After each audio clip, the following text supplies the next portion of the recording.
ఈ రోజు వీడియోలోని మిగిలిపోయిన అన్నంతోనే సింపుల్ అండ్ హెల్తీ దోశ చేసి చూపించబోతున్నాను.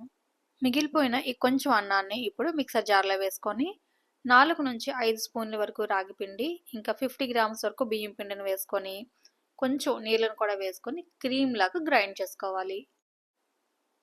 నీళ్లు ఎక్కువ వేసేసి మరీ పల్చగా కాకుండా ఈ కన్సిస్టెన్సీ వచ్చే విధంగా నీళ్ళు వేసుకొని గ్రైండ్ చేయాలి. ఇప్పుడు గ్రైండ్ చేసిన దాన్ని ఒక బౌల్లో వేసుకొని మూత పెట్టేసి 20 to 25 మినిట్స్ రెస్ట్ ఇవ్వాలి. ఈలోపు ఒక ఉల్లిపాయ ఇంకా ఒక పచ్చిమిరపకాయని కట్ చేసుకుని బౌల్లో వేసుకోండి. అలాగే కొంచెం జీలకర్రని కూడా యాడ్ చేసి పెట్టుకోండి పక్కనే.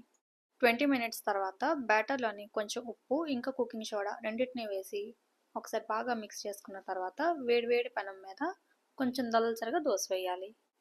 ఇప్పుడు దోశ మీద ఉల్లిపాయలని వేసి కొంచెం నెయ్యిని కూడా వేసుకొని మూత పెట్టేసి 15 to 20 సెకండ్స్ ఉంచేసి తీస్తే దోశ రెడీ. ఈ దోశని ఇప్పుడు మీకు నచ్చిన చట్నీలతో ఎంజాయ్ చేయండి. ఈ వీడియో మీకు నచ్చితే ఈ వీడియోని లైక్ చేయండి.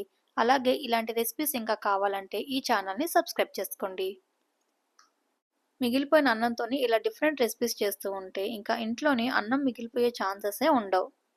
మరి మీ ఇంట్లో అన్నం మిగిలిపోతూ ఉంటే ఎటువంటి రెసిపీస్ ట్రై చేస్తూ ఉంటారో కామెంట్స్లో చెప్పేయండి.